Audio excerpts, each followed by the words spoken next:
Halo semua, selamat datang kembali di channel Hesek Store.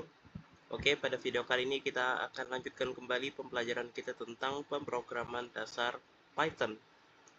Oke, jadi eh, video ini, video kali ini adalah pembahasan terakhir kita ya tentang function.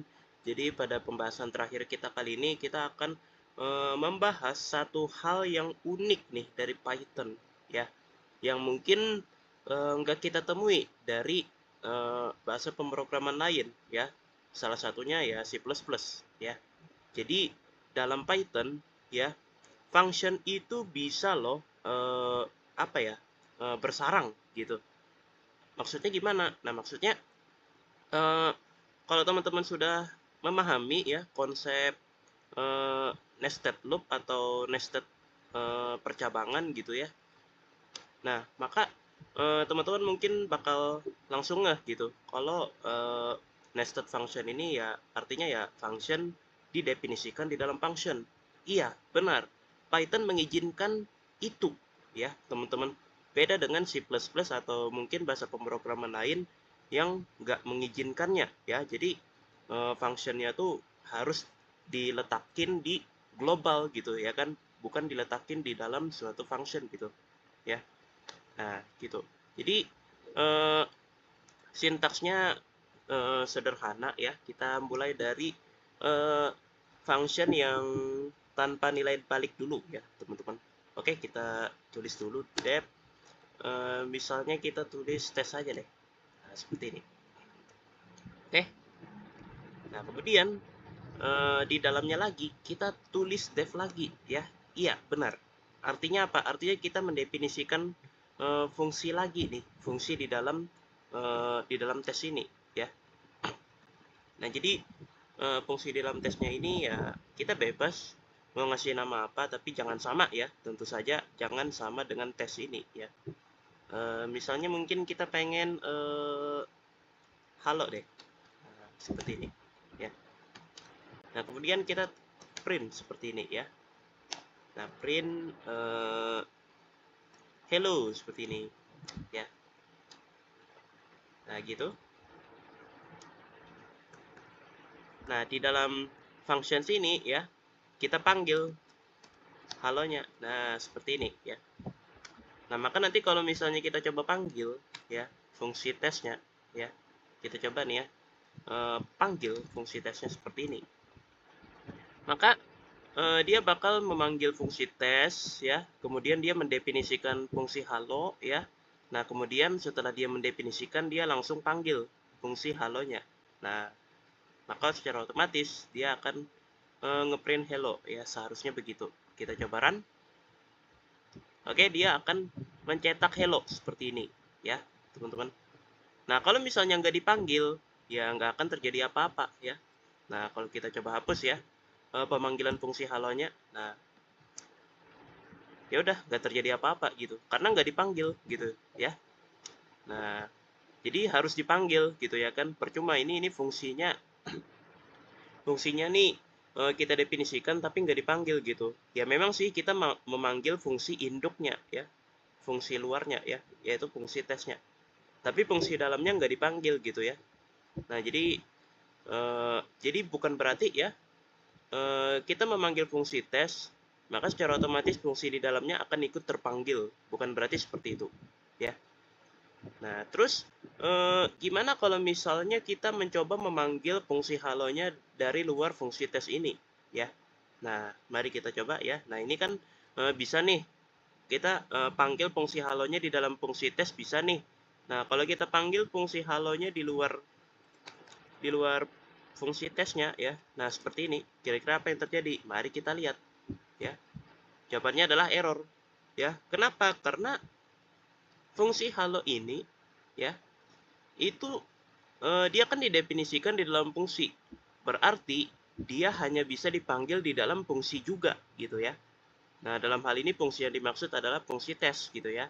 Nah, jadi dia didefinisikan di dalam tes gitu ya. Berarti kita hanya bisa memanggil fungsi halo ini itu di dalam tes gitu ya. Bukan di luarnya. Kalau di luarnya ya error gitu ya. Nah, seperti ini ya kan. Jadi kita nggak bisa ya kan memanggil fungsi halo ini dari luar gitu ya. Nah, sekarang kita akan coba eh, gimana jadinya kalau misalnya kita pengen pakai pakai nilai balik ya, teman-teman. Nah, ini kan belum ada nilai baliknya nih, fungsinya nih. Nah, sekarang kita akan coba pakai nilai balik ya. Jadi kita akan modifikasi sedikit functionnya ya. Tesnya ini kita ganti jadi hitung deh. Nah, sedangkan yang di dalamnya sini mau kita ganti jadi apa enaknya? Jadi tambah deh. Nah, seperti ini. Jadi kita pakai parameter ya, x, y ya di sini ya. Kemudian tambah ini a dan b ya. Nah, seperti ini. Nah, nanti dia bakal return a ditambah b seperti ini. Nah, nanti ya si hitungnya itu bakal return tambah x ya seperti ini ya. Nah, sekarang kita akan coba lihat ya. Kira-kira kalau kita print ya seperti ini ya. Kalau kita print hitung ya, jadi kita panggil aja langsung di dalam print ya. Jadi nggak kita masukin ke dalam variabel ya, biar lebih cepat ya buat validasinya. Oke. Misalnya 10 dan 5 nih parameternya. Nah, seperti ini. Kita lihat apa yang terjadi.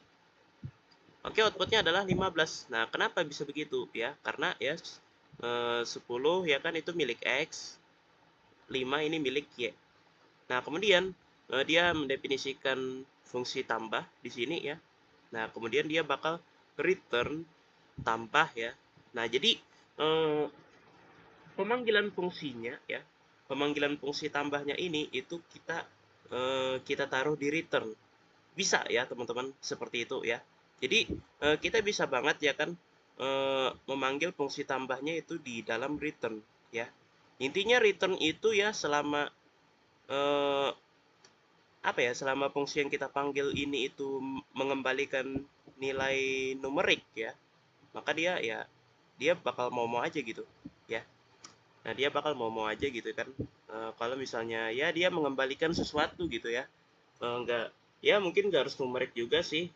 Bisa juga pakai tipe data lain ya.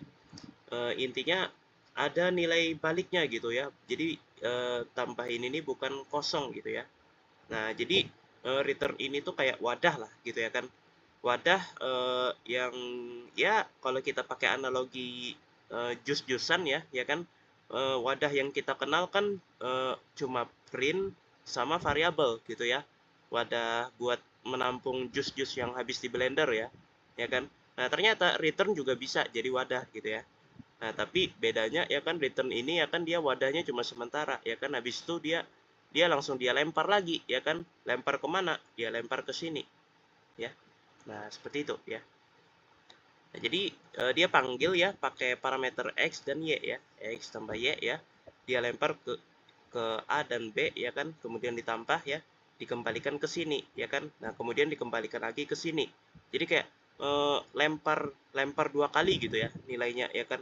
Pertama lempar dari sini ya kan, kemudian lempar dari sini gitu ya. Jadi dua kali gitu ya kan, nilainya tuh dilempar gitu ya. Nilai 15-nya ya kan dilempar tuh dua kali ya. Nah, sampai akhirnya nyampe di sini gitu. Nah, gitu. Nah, sekarang kita akan coba modifikasi sedikit. Gimana kalau misalnya kita kita kalikan dua ya, kita tambahkan ekspresi seperti ini ya. Nah, kira-kira apa yang terjadi ya? Apakah yang dilempar itu tetap 15? Jawabannya enggak ya, teman-teman. Jawabannya adalah 30 ya. Nah, jadi ya kan 10 ya kan itu dilempar ke X. Nah, 5-nya dilempar ke Y ya. Nah, kemudian X-nya ini itu dikali 2 ya.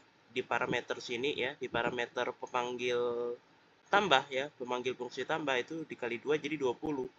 Nah, Y-nya jadi dikali 2 jadi 10 gitu ya. Nah, jadi ya kan A-nya itu menerima 20 gitu ya, bukan 10 gitu. B-nya menerima 10 bukan 5 ya. Jadi 20 ditambah 10 ya hasilnya adalah 30. Dilempar ke sini, kemudian dilempar lagi ke sini. Nah, gitu ya. Jadi outputnya adalah 30. Nah, seperti ini. Nah, kemudian kita akan memperkenalkan satu konsep yang cukup unik ya dari nested function ini ya. Jadi sebenarnya ya eh, function yang di dalam sini ya, function tambah yang ini itu sebenarnya bisa loh mengingat suatu nilai dari variabel gitu ya. Bisa kita bisa mengingat gitu ya. Maksudnya gimana? Maksudnya eh, ketika kita lempar nih ya kan ke function tambah ini ya, kalau kita lempar ya suatu nilai, maka dia akan menyimpannya gitu ya, menyimpannya, kemudian saat kita lempar nilai yang berikutnya ya kan, maka nilai yang sebelumnya itu masih ada. Jadi kayak di apa ya, kayak pokoknya dia bisa gitu ya mengingat nilai yang kita lempar dari luar gitu ya. Nah, yang kita lempar dari luar function gitu ya. Nah, contohnya gimana? Nah, contohnya kita akan coba kurangi parameternya dulu ya, seperti ini. Nah, kemudian yang ini juga ya, yang ini kita kurangi parameternya jadi satu aja ya. Dan kita ganti juga ya kan jadi n ya kan, yang hitung ini jadi n, m-nya jadi yang tambah jadi m. Nah, seperti ini. Nah, sekarang kita akan return ya kan. Kali ini kita akan coba perkalian deh lagi ya. Kita akan coba perkalian. Nah, m dikali n. Nah, seperti ini ya. Nah, kemudian kita return tambah. Nah, seperti ini ya. Nah, kalau kita lihat ya, kenapa kali ini nggak pakai parameter ya? Kenapa kali ini nggak pakai parameter? Oke, mungkin uh, ini ini kita jelaskan nanti ya. Jadi uh, kita keluar dari functionnya. Nah, seperti ini. Nah, kita akan panggil suatu variabel dulu ya. Misalnya variabel apa ya? Kali ya, misalnya. Kali. Nah, seperti ini. Oh ya, ini harusnya bukan tambah ya, tapi kali ya. Harusnya ya. Nah, ini kita ganti jadi ngetes. Nah, seperti ini. Oke. Nah, kemudian kita akan panggil fungsi hitungnya ya. Hitungnya dengan nilai berapa ya? 5 misalnya. Ya. 5 seperti ini. Nah, kemudian kita akan ini ya. Kita akan panggil ngetesnya ya. Ngetesnya ini ya. Itu dengan parameter 10. Nah, seperti ini. Nah, kira-kira apa yang terjadi dari kode ini ya? Kode ini tampak sangat aneh ya. Mungkin teman-teman berpikir outputnya bakal error ya. Nah, mari kita coba. Apa itu benar? Oke, ternyata benar ya teman-teman. Sebentar, ini ada kesalahan apa ya?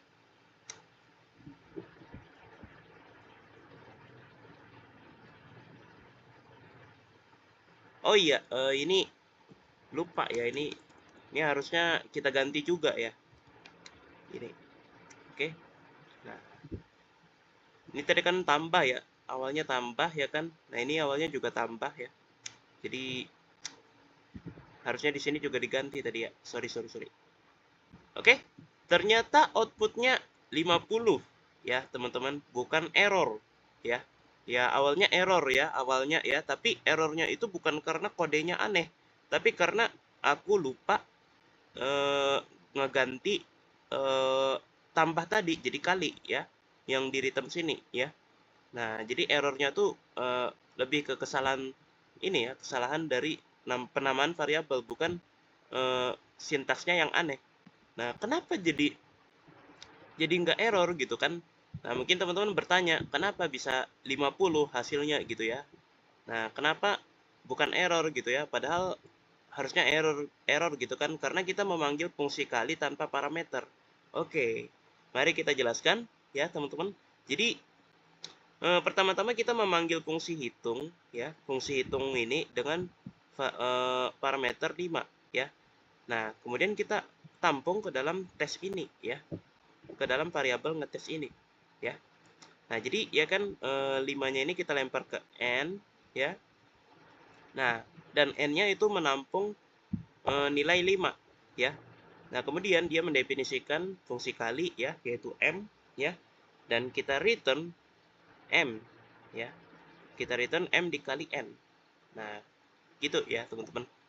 Nah, terus kalau kita lihat ya, di sini dia menggunakan variabel n ya, yang dimana n ini adalah parameter milik hitung gitu ya, ya kan. Nah, jadi otomatis ya kan di sini n-nya adalah 5 ya di sini. Nah, kemudian kita coba panggil ngetes ya. Nah, kenapa bisa ya kan, padahal ngetes ini itu bukan function gitu ya. Nah, kenapa bisa begitu ya? Nah, jawabannya ini terjadi karena ngetes ini tuh kan dia menampung function gitu ya. Menampung function ya, kemungkinan ya. Ini menurut pemahamanku aja ya. Nah, mungkin kalau misalnya teman-teman punya pemahaman lain yang lebih valid, bisa coba tuliskan di kolom komentar ya. Nah, jadi ini menurut pemahamanku aja ya, teman-teman. Ini karena dia menampung function hitung, tapi kayak apa ya? Kayak functionnya nih kayak belum lengkap gitu ya. Parameternya kayak belum lengkap gitu ya kan, dalam hal ini ya kan m-nya ya, m-nya ini belum ada nih ya kan. Jadi ngetes ini tuh bisa dipanggil lagi gitu ya, bisa dipanggil buat mewakili gitu ya, buat mewakili ini ya, buat mewakili hitung ini tadi ya, pemanggilan function hitung gitu ya, buat dipanggil untuk yang kedua kalinya ya kan, buat melengkapi parameternya gitu ya. Nah, jadi kan parameternya baru satu nih yang kita lempar, yaitu 5. Nah, sedangkan dia perlu dua parameter, yaitu n dan m gitu ya. Nah, yang sudah ada itu baru n-nya doang, m-nya itu belum ada ya. Nah, karena m-nya belum ada ya, ya udah ya kan, dia bisa panggil lagi ya kan pakai variabel gitu ya, diwakili gitu ya. Nah, dia pakai variabel ya 10 seperti ini ya. Nah, 10 ya kan dia lempar ke m-nya gitu ya. Nah, dia dilempar ke m-nya gitu ya. 10-nya ini dilempar ke m, bukan ke n-nya gitu ya. Nah, jadi ya kan m-nya 10, n-nya itu 5. Jadi 10 kali 5 hasilnya adalah 50 ya. Nah, seperti itu. Oke. Nah, terus mungkin ada yang nanya juga kenapa ini bisa tanpa parameter gitu ya. Nah, karena kenapa? Karena parameternya udah ada ya dari 10 ini tadi ya. 10 ya kan. Nah, ini 10 ini tuh dilempar ke M gitu ya. Nah, 10-nya ini dilempar ke M. Jadi karena udah ada nilainya, jadi ya jadi kita nggak perlu lagi gitu ya ngelempar pakai parameter gitu ya. Pakai parameter 10 gitu ya, nggak perlu gitu ya. Karena udah ada parameternya ya. Dan lagi ya, ini cuma pemahamanku aja ya. Kalau misalnya teman-teman ya, ini aku peringatkan sekali lagi ya, teman-teman jangan percaya begitu aja dengan pemahamanku ya. Kalau misalnya teman-teman punya pendapat lain ya, atau punya pengetahuan yang lebih ya dariku, silahkan kasih tahu di kolom komentar ya, biar aku dan teman-teman yang lain juga bisa belajar ya, teman-teman. Nah, seperti itu. Oke. Nah, ini untuk function yang mengingat nilai dari variabel luar.